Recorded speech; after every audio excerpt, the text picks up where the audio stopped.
told me that she was having a bad feeling. At that time, the place that I was at my wife's mother's house. We was washing clothes. I had told her that I was going to get him in a little bit.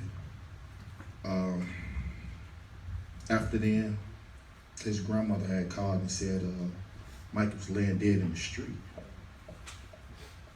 So the first thing came to my mind was, man, if I had went and got him when my mother had told me to go get him, I probably would have seen some or been dead myself, because I would have defended my son. Next thing I know, we was riding, me, my wife, my mother-in-law, we was riding fast. I kind of was in a tunnel. I really couldn't even tell you what streets we turned down, how fast she was going. I really couldn't describe none of that, I remember pulling up in Canfield. We pulled up in Canfield, I jumped out. His mother had ran past me because she got the same information. So I didn't know that she was behind us, but when I jumped out, she ran right past me. And she said, Mike, this can't be true, that's not him. I said, I'm with you, we coming to find out what's really going on, because we don't know. We never knew what was going on or what had happened or what was shown on the internet, because I know a lot of y'all have seen some disturbing pictures. Gladly, I didn't never get a chance to see that. So when we walked down, we ran down, ran, out of breath, get down there. The community was out there. Everyone was saying, he had his hands up, he had his hands up. Officer just shot him, just killed him. So we was trying to get some answers. Only people that we can talk to was the community. Officers wouldn't give us no information. They treated us like dogs, the same way they left them out on the street, like roadkill. They sat out there and passed water to each other as police officers didn't ask that the family needed anything to drink.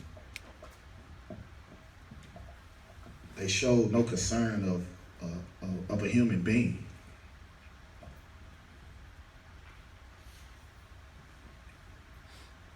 They wanted to move the tape back. So they brought dogs in to scare us, to make us move back. They aimed assault rifles in our face. My daughter that's now is 3 years old, she was 1 at the time, she had a gun pointed in her face.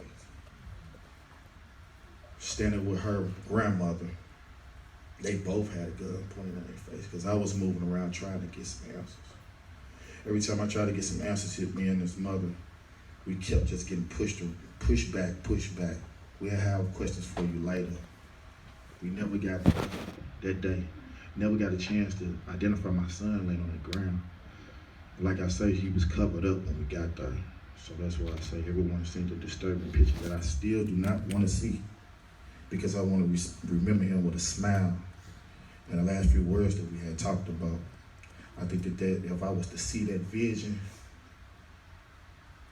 I think everything that I believe and everything I remember that was good about him would probably vanish, because now I got a new thought in my brain. So we was out there for 4.5 hours. He laid on that hot 98 degree weather. They finally decided to get him up. They got him up. We talked to the detectives. They still didn't have no words for us.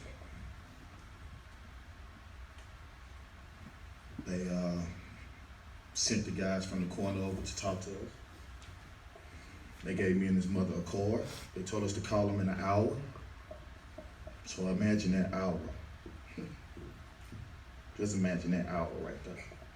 Just to get some confirmation, get some information. So we ended up calling him 2 hours later. His mother went her way, I went my way, because I needed to get from all out in that scenery, all the confusion, everybody in the uproar, and I'm still not getting the answers that I was looking for, We made the phone call.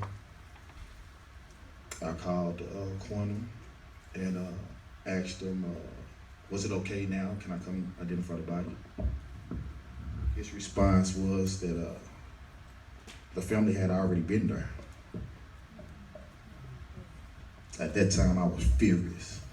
I'm smiling now. I'm still furious about it. I'm smiling. So I call his mother. I say, hey, did you and his stepfather go down there and identify the body without me? She said, nah, Mike, we ain't even been there. I said, you know, they said someone came and identified the body. She said, you lying. I said, no, I'm not. That instant, I think I went deep down in a hole. My trust issues with authority went out the window. My trust issues with almost everything went out the window. For a while, I even stopped believing in God. And I know better. My mother was to hear me say that, she'd wring my neck right now in front of you. So I say I know better. But it was a real tough situation, you know. The day after that, we went back down and tried to do our own investigation, ask questions with the community, see who had footage, and just if anybody knew anything, you know, that could help the family. By that time, some lawyers had came in.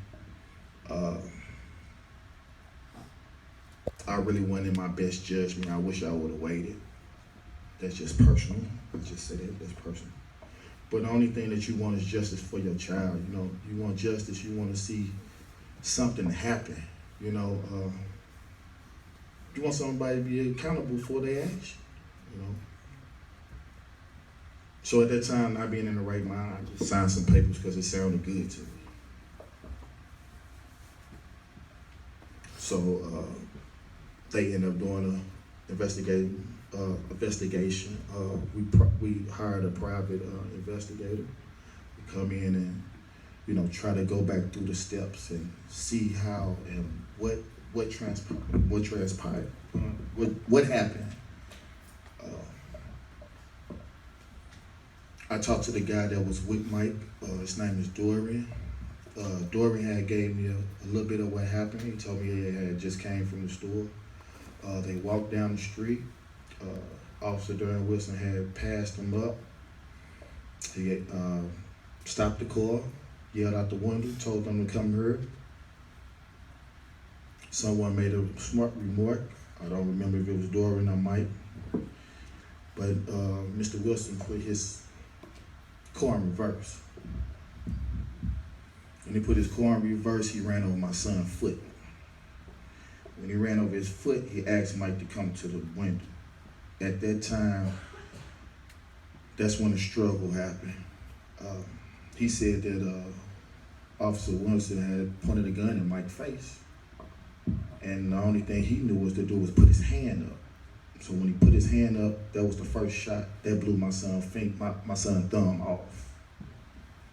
That's the first shot. He took off running.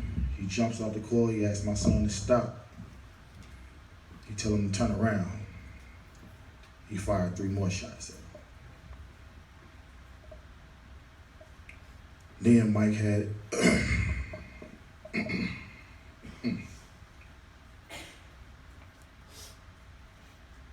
as my son was getting shot at, he was telling Dorian to run.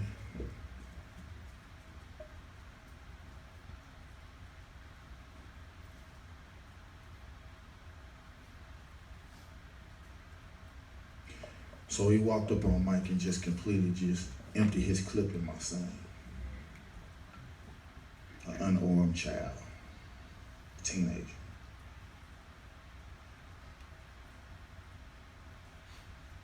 So I deal with this pain every day. It's a struggle. It hurts. I wake up crying sometimes. Kids still ask about their brother. I have 3 little stepsons that that think when they grow up they have to kill the police. I have to rearrange the brain when I talk to them.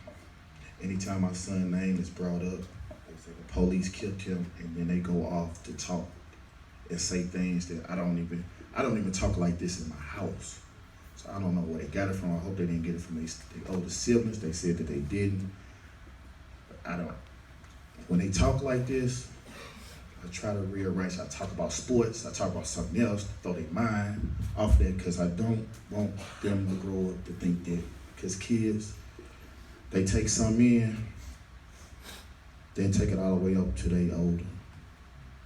And they'll feel a certain type of way about that. And some children do fall through with what they believe it is. So,